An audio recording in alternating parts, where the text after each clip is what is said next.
Boa tarde, pessoal.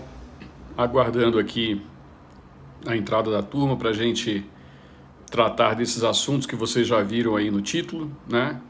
Hoje, sexta-feira, dia 5 de novembro de 2021. E vocês acham que porque sextou a política parou? Tá mais turbulento do que nunca. E aí eu vou trazer aqui as últimas informações para vocês desses assuntos que eu acabei de colocar aí, tá? A coisa está pegando fogo, principalmente em Brasília. Eu estou atualizando aqui as informações no microcomputador para passar para vocês. E já vou começar sem enrolar muito, né? Boa tarde, já começaram a entrar aqui, então a gente já pode começar a discutir os assuntos que estão aí no título, que vocês viram no título da live. E o primeiro deles, como não poderia deixar de ser, nós vamos tratar, né? Nós vamos tratar do assunto do Sérgio Moro. Por que do Sérgio Moro? Sérgio Moro chegou ao Brasil. Boa tarde, Roberto, né? Bem-vindo aqui ao canal. Sérgio Moro chegou ao Brasil e logo a imprensa já fez aquele alarde, a mídia alternativa fez aquele alarde todo. Nossa, né? Sérgio Moro chegou, a gente vai ter agora a terceira via finalmente, né? E fizeram todo aquele estardalhaço que vocês já sabem e vocês já acompanharam, né? Todo mundo já sabe aí do que se trata, não é novidade para ninguém. Sérgio Moro pousou dessa semana agora aqui no Brasil. E, obviamente, a mídia, principalmente o antagonista, o UOL e etc., ficaram todos eles, né, assim, super, como é que eu vou dizer? Só estou aqui com uma certa dificuldade aqui, mas já vou arrumar. Pronto. E o antagonista, principalmente, ficou assim super eletrizado. Não, chegou a terceira via, agora vai, né? O Moro chegou, já começava até a fazer esse coro. E aí agendaram para o próximo dia 10 agora, né, a filiação do Moro como sendo um grande evento. Vai ser lá no Congresso Nacional, no auditório Ulisses Guimarães. É um auditório super grande, então fizeram lá os convites e tudo mais e começaram a alardear. Bom, o Moro logo de cara marcou uma agenda com os deputados do PSL, né? E o segundo vice-presidente do PSL, o Júnior Bozella, já se uriçou todo, né? Já automaticamente ficou uriçado ali, né? O que vai acontecer, como é que vai ser, como é que não vai ser, e marcou essa agenda um jantar com o Sérgio Moro. Resultado, já tomou-lhe uma lapada direto do presidente do PSL, o Bivar, e do primeiro vice-presidente, o Rueda, e aí já esvaziaram o jantar do Moro, não aconteceu o jantar com o Sérgio Moro. Em seguida, ele marcou uma reunião com todos os deputados do Podemos, né?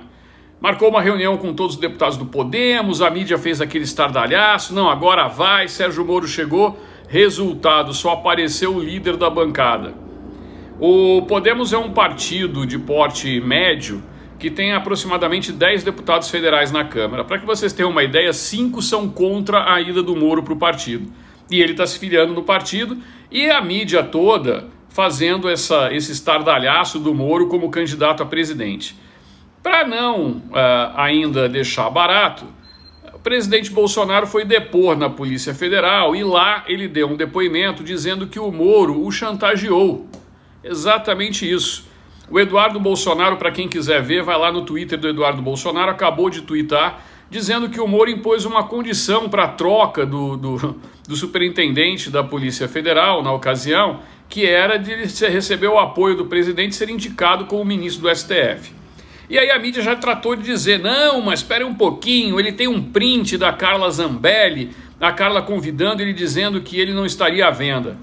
Ora, senhores, obrigado, Rogério, obrigado, o Brasil está afundando, é verdade, muito obrigado pelo seu comentário. Então assim, aí veio com essa historinha, né, de que efetivamente ele não se venderia por uma vaga. Gente, pararam para pensar que ele simplesmente utilizou disso e já estava com print porque ele já sabia o que vinha por trás?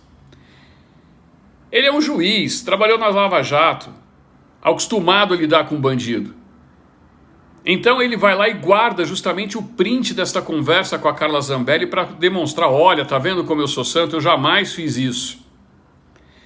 E aí a gente começa a se deparar com uma outra notícia, né?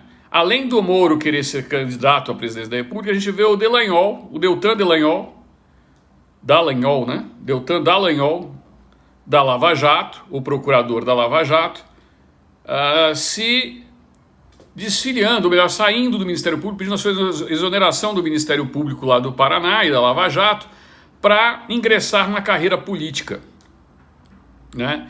Então é isso que a gente observa nesse momento. E o que eu tenho a dizer sobre tudo isso? Bom, vamos fazer uma pequena reflexão. Primeiro, não à toa Moro e Dallagnol estão saindo como candidatos. E eu duvido que o Moro sustente essa candidatura à presidência da República. E o primeiro baque que ele teve para isso, né? Obrigado, Cristo Vive, né? É o nome do site que acabou de chegar. Então assim, e por que eu estou dizendo isso, que essa candidatura à presidência do Moro não se sustenta? A principal entusiasta dessa candidatura é a presidente do Podemos, a Renata Abreu, a quem eu tenho aqui minhas restrições, né? Boa tarde para você também, Juca, boa tarde a Deise que chegou agora. Então o que acontece? O Moro e o Dallagnol, na minha humilde e sincera opinião, já sabem o que os espera. Gilmar Mendes hoje já deu uma declaração, que já apareceu uma declaração dele no UOL, né, dizendo que na realidade eles demonizaram o poder porque eles queriam tomar o poder. Então existe uma grande chance de que, se eles ficarem sem um mandato, eles recebam mais cedo ou mais tarde um processo criminal e, quem sabe, até eles acabem indo para a cadeia. Ninguém pode tirar o mérito dos dois em relação ao que foi feito. Foi graças à Operação Lava Jato que a gente conseguiu desvendar toda aquela sujeira do PT. Foi graças à Operação Lava Jato que a gente conseguiu recuperar bilhões de reais roubados. Agora, aonde vai o limite da vaidade? E essa é uma questão. Essa é uma questão. Meu tio, ao qual eu tenho orgulho de ser sobrinho, Anísio Bispo dos Santos, ele foi vice-presidente da Associação do Ministério Público Nacional durante a Constituinte de 1988. Eu era um jovem estudante de Direito ainda na época, eu o acompanhei aqui em São Paulo. Ele, juntamente com o Ibsen Pinheiro, que depois acabou sendo deputado cassado, né? E existe o Cláudio Alvarenga, que é ex-procurador de Justiça de São Paulo, né? E tantos outros, Hugo Mazzilli, um grande jurista também, lutaram muito para transformar o Ministério Público num quarto poder. E lutaram bravamente para isso. E o Ministério Público faz um bom trabalho, nós não podemos generalizar. O problema é quando o promotor ou o procurador quer ser mais do que a própria instituição. O problema é quando a mídia começa a colocar o ego dessas pessoas acima da própria investigação e acima da própria tarefa que eles têm que fazer. E foi exatamente isso que aconteceu com a Operação Lava Jato. A operação se desenvolveu muito bem, ela não é somente o Deltan Dallagnol ou somente o Sérgio Moro. Foram várias pessoas envolvidas nisso. Auditores fiscais da Receita Federal, quem não assistiu o filme da Lava Jato, é bom dar uma olhada, né? Então vocês vão ver ali o que aconteceu, mesmo sendo uma obra de ficção, tem muita coisa ali de realidade. E esses bastidores da operação, até hoje, são controversos. Então, se por um lado a operação foi fundamental para que a gente colocasse corruptos, principalmente corruptos do PT, que era quem estava no poder na época, na cadeia, e também de vários outros agentes, de políticos, né, de partidos satélites, políticos esses, inclusive hoje, que continuam no cenário. É o caso do Valdemar da Costa Neto, do PL, que até pouco tempo atrás, não sei nem se até hoje não está de tornozeleira eletrônica. Obrigado, Sandra, obrigado, Jaqueline, bem-vindas aqui. Esse é um bate-papo que eu pretendo não passar aqui de 20, 30 minutos de bate-papo com vocês. Então, o que acontece? Na minha humilde opinião, o Moro se lançou como uma terceira via, falando como candidato à presidência da República, porque isso lhe dá mais mídia. E com essa mídia, ele pode se lançar ao Senado Federal pelo Paraná, onde ele teria né, um grande apelo devido à República de Curitiba, que foi montada, que foi o nome que foi dado na época, em relação à Operação Lava Jato. Ninguém pode tirar o mérito do juiz Sérgio Moro de ter enfrentado tudo aquilo durante aquela época. Mas a gente tem que deixar bem claro nessa ocasião que o juiz Sérgio Moro acabou saindo de cena e entrando o político Sérgio Moro, que fez lambança. Ele é acostumado a dar canetada e decidir sozinho. Quando chegou em Brasília, ele viu que existia alguém acima dele, chamado Jair Bolsonaro. E ao mesmo tempo, o Jair Bolsonaro, como declaração que ele deu, depoimento que ele deu, né, demonstrou a insatisfação com a maneira como o Moro estava conduzindo o Ministério da Justiça.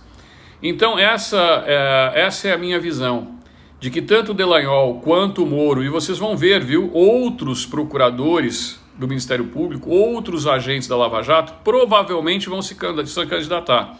E a intenção deles é justamente tudo aquilo que eles condenaram lá no passado, adquirir o foro privilegiado e com isso se blindarem da justiça. Na minha opinião, né, eles vão ser vítimas deles mesmos. Fizeram um excelente trabalho. Não é justo querer colocar quem estava julgando o bandido na cadeia. E é isso que vão tentar fazer esses ministros do Supremo que lá estão. Mas aí eu vou entrar num outro assunto. E vocês vão entender o que está por trás de tudo isso. Vocês acham que esse fato do Moro é um fato isolado? O fato do Dallagnol é um fato isolado? Ou o fato do senhor Lula dar uma entrevista àquele esquerdista que se passa por jornalista, o tal do Sakamoto, do UOL, dizendo que ele está muito velho, que ele vai pensar se ele vai se candidatar ou não? A mesma historinha do Ciro, tentando ganhar um apelo dentro da sua base para dizer que ele vai se lançar por ser aclamado. Só que também não é só isso. Essa é uma jogada dupla. O Lula sabe que hoje ele está numa situação inferior ao presidente Jair Bolsonaro e que essas pesquisas são feitas para tentar atrair verbas do mercado e tentar atrair agentes políticos em volta deles. Todos os deputados que lá estão agora, nesse exato momento, estão lutando pela sua sobrevivência política. Tá aí, vocês vão indo a PEC dos precatórios, essa discussão toda. Nós já começamos a disputa eleitoral. O ano eleitoral oficial começa dia 2 de janeiro. Ali é a data que o TSE considera o ano eleitoral. Mas na prática, nós já estamos a menos de um ano da eleição. Então os agentes políticos começam a se articular. O que fez o Lula? Primeiro ele solta aquela entrevistinha fake, montada, com o tal do Sakamoto. E muita gente da direita colocou, né, o Lula está desistindo, não sei o quê. Não, ele queria justamente isso. Ele queria que isso tomasse proporções na mídia, já que ele está afastado da mídia. Tirando a mídia tradicional, que é aquela mídiazinha dali do UOL, mídiazinha da esquerda, o Lula tem muito pouco espaço hoje. Nas redes sociais, ele toma um banho do Bolsonaro. Um banho. Todos eles juntos não conseguem ter a quantidade de seguidores que o presidente Jair Bolsonaro tem nas redes sociais. Isso, ele, presidente. Sem contar canais como o nosso aqui do Jacareditanga, pessoas como eu, como Felipe Lintz, que o tempo todo estão ali defendendo o presidente, estamos de olho para trazer as notícias para vocês que eles não trazem. Então eles sabem do banho que eles tomam nas redes sociais. Assim como eles sabem também que as pesquisas já determinaram que 80% das pessoas vão buscar a sua opção de voto nas redes sociais em 2022. Então olha só o tamanho da importância das redes sociais. E não à toa, a gente vê uma movimentação daquela CPI do circo, né, criada ali com Renan Calheiros, Osmar Aziz, Randolfo Rodrigues, para tentar tirar o presidente Jair Bolsonaro das mídias, porque eles sabem que ali está a grande força dele. Eles só esquecem, né, que só na cabecinha deles, essas pessoas que estão agora em pleno horário de almoço, temos 600 pessoas aqui on time, agora em pleno horário de almoço. Nós que estamos trabalhando no YouTube, nós sabemos o horário de pico. Se eu quiser ter horário de pico aqui com vocês, eu vou fazer uma transmissão de live somente das 18 horas até as 9 horas da noite. Mas a informação, ela tem que chegar para vocês. Ela tem que chegar e de maneira rápida, de maneira imediata. Então, esta tentativa desesperada. Então, Lula soltou essa história. E agora solta mais uma. de que faria uma chapa com Alckmin, porque na teoria e na cabeça maluca do Lula, na cabeça de retardado dele, né, o Alckmin atrairia para ele o voto dos conservadores do estado de São Paulo. E você sabe por quê? Obrigado, Davi, aqui por seu comentário. Boa tarde. Vocês sabem por que disso? Porque ele sabe que ele está tomando um banho no estado de São Paulo. Mas um banho feio, um banho terrível. E aí, o que nós estamos diante disso? Duas coisas. Primeiro, há sim uma conversa entre Geraldo Alckmin e diversos partidos. Ele hoje está procurando um partido para ele se abrigar, na teoria, para concorrer ao governo do estado de São Paulo. O Lula, desesperado por votos que ele já sabe que não tem, principalmente na região sul e sudeste. Mesmo na região nordeste, ele já não é mais aquele cara que ele achava que ele era. Recentemente foi tomar banho de praia e teve que pedir apoio da polícia militar porque sabia que poderia ser esculachado nas areias lá do Nordeste. E agora ele solta essa de que ele gostaria muito, porque o Alckmin seria o único tucano que gosta de pobre. Bom, se o Alckmin gosta de pobre que nem o Lula, a tal ponto de deixar todo mundo na pobreza e ele na riqueza, eu acho que o Alckmin não ganha nem para governador de São Paulo mais. E outra, isso para o Alckmin é algo extremamente prejudicial, porque ele já está numa chapa com o Márcio França, do PSB. E aí, dentro do eleitorado conservador aqui do estado de São Paulo e daquilo que eu conheço do interior do estado de São Paulo, eu posso dizer para vocês, quem saiu chamuscado nessa história toda foi o Alckmin. Então, se existiu uma tentativa por parte de Márcio França e pessoas do PSB de tentar atrair o Alckmin com essa historinha para que ele fosse vice na chapa do Lula, eu lamento, mas é o fim da carreira política do Geraldo Alckmin, sobretudo no estado de São Paulo. E é justamente isso que a matéria hoje do UOL está falando. A matéria do UOL está deixando bem claro isso. Diz que o sonho... Obrigado aqui, Vinícius, obrigado pelas suas palavras aqui. Então, assim, o que está dizendo é que Geraldo Alckmin pode ter acabado com sua própria carreira política, porque ele está numa disputa ferrenha no estado de São Paulo contra o candidato do Dória, que vai ser o Rodrigo Garcia, que tomou o lugar do próprio Alckmin no PSDB. E para o eleitorado paulista e paulistano, saber que Geraldo Alckmin conversa com o Lula numa possibilidade dele vir a vice, vai me perdoar, Alckmin, mas realmente você está decretando o fim da sua carreira política. E vocês percebam que todos esses arranjos não estão individualizados, são todos contra Bolsonaro. E o próprio Lula deixa isso claro nessa entrevista do UOL. Esse desespero deles tem um nome, chama-se Jair Messias Bolsonaro, que por sinal está desembarcando hoje no Paraná. E vai passar pelas cidades de Castro, da minha amiga Aline Sleutz, bolsonarista roxa, deputada federal do Paraná. Vai passar por Ponta Grossa e já estão prometendo talvez a maior motociata de todos os tempos no Paraná. Então, se você é do Paraná e está me ouvindo aqui agora, fique atentos, porque justamente no estado do Paraná é que está toda essa disputa. Dallagnol, Moro. E o que fez o Jair Bolsonaro? Está desembarcando hoje no estado do Paraná. E nós vamos medir essa força. E vocês vão ver o apoio que o povo paranaense vai dar ao presidente Bolsonaro. Não se esqueçam.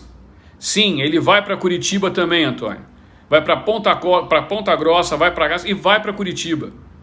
Então vocês que estão aqui agora do Paraná assistindo essa live, saibam que o presidente estará no estado de vocês este final de semana. E este é o desespero. O Moro totalmente esvaziado, os políticos fugiram, saíram. E o Lira deu uma declaração hoje, prestem atenção, o presidente da Câmara, o Arthur Lira, deu uma declaração hoje praticamente descascando em cima do Dallagnol e do Moro, pela atitude dos dois saírem como candidatos. Na minha visão, eles estão saindo como uma forma de proteção e desespero, porque eles sabem que sem o foro privilegiado, eles não estarão lá. Agora vem a cereja do bolo da história do Alckmin e do Lula. Vocês sabem o que a Thaís Oyama, que é a jornalista, relata? Que o Alckmin está preocupado com a democracia, em tirar Bolsonaro do poder, porque o Bolsonaro poderá escolher os próximos 4 ministros do Supremo Tribunal Federal. Já vai escolher 2, escolheria mais 4, passaria a ter 6 ministros de uma corte de 11, ou seja, o conservadorismo passaria a ter maioria no Supremo Tribunal Federal. Entenderam o desespero deles? A tal ponto de o próprio Lula talvez abrir mão da sua candidatura para todos eles se juntarem numa candidatura única contra o Bolsonaro. E somos nós os soldados dessa guerra. Eu vejo muita gente chorando. Ai, o Bolsonaro me abandonou. Ai, porque o Bolsonaro isso. Ai, porque o Bolsonaro aquilo. Se nós somos soldados dentro dessa guerra, onde nós conservadores estamos nos posicionando, protegendo a nossa família, protegendo esta bandeira, onde nós estamos protegendo os princípios cristãos, nós não temos que estar preocupados com os ferimentos que nós vamos ter dentro dessa batalha. Nós temos que estar preocupados em proteger o nosso general. Nós temos que estar preocupados em proteger o nosso comandante. Então, o presidente Jair Bolsonaro enfrenta tudo e todos nesse exato momento. E o pavor deles é porque eles sabem a armação que eles montaram.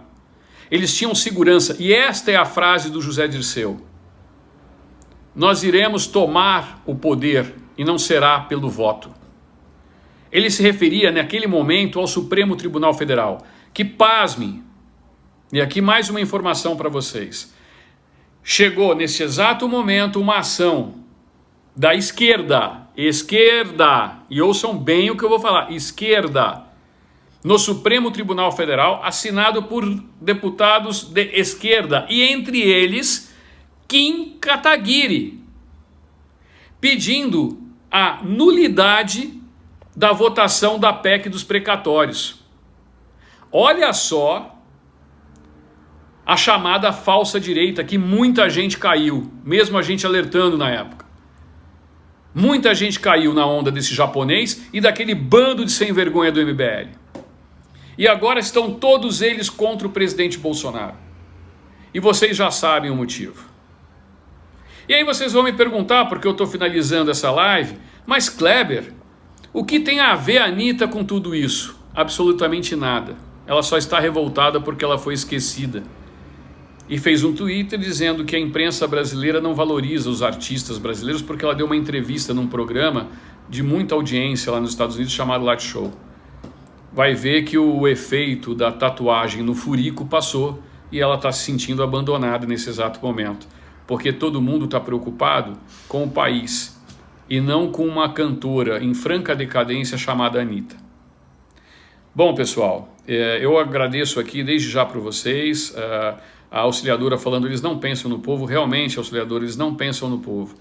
Essa PEC dos precatórios que vai para segundo turno é fundamental, né, para que 20 milhões de pessoas passem a ter pelo menos uma esperança de um alimento em sua mesa. E nós estamos diante de uma situação que os esquerdistas falam, e principalmente esse pessoal, essa turminha, né, chamado dos que se diz de centro, mas que não passa de uma canhota falsificada, como o pessoal do MBL, dizendo que é a PEC do calote, que não existe calote nenhum, tá? É uma rolagem de dívida. Ou seja, ao invés de se pagar no ano que vem 90 bilhões, que sairia em plena época de pandemia, o governo está querendo dividir esse valor em 3 anos. E ao mesmo tempo dizendo que é uma farsa, porque acabou com o Bolsa Família para criar esse Auxílio Brasil. E dizendo que o presidente está fazendo a mesma coisa, que seria um populismo para as eleições. Primeiro que o presidente não precisa disso, basta ver a popularidade dele hoje nas ruas, ele não precisaria disso para se tornar popular.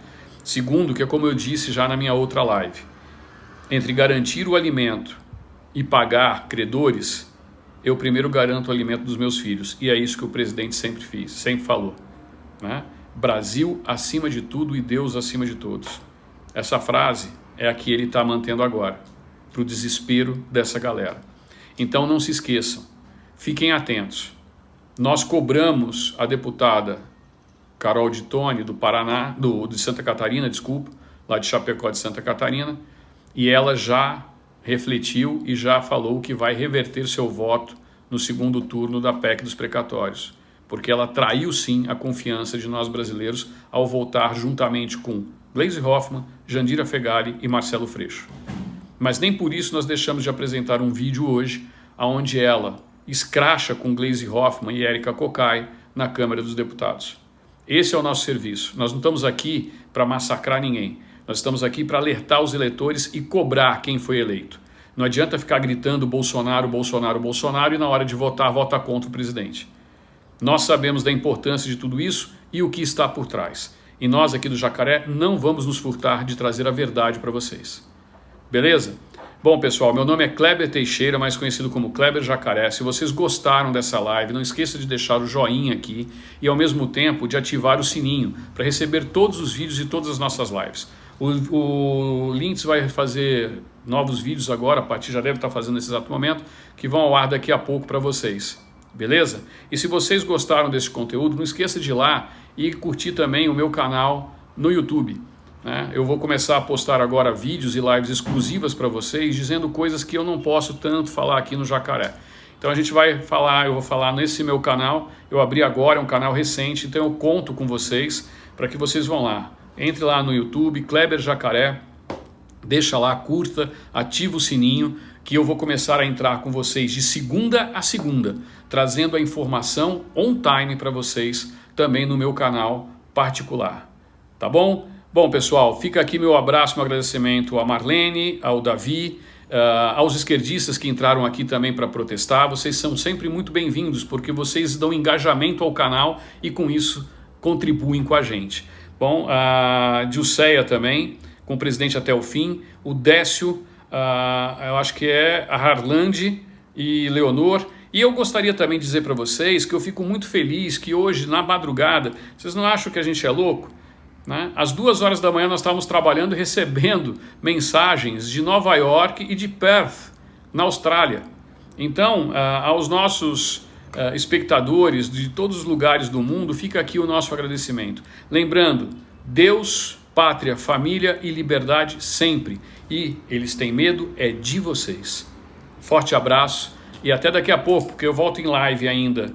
No final da tarde e à noite, provavelmente, eu e o Lintz, às 10 horas da noite, estaremos aqui conversando com vocês. Um abraço. Olha só, a Aline da Flórida. Adoro a Flórida. Um abraço para todos vocês, pessoal. Fiquem com Deus. E Célia, obrigado pelo carinho.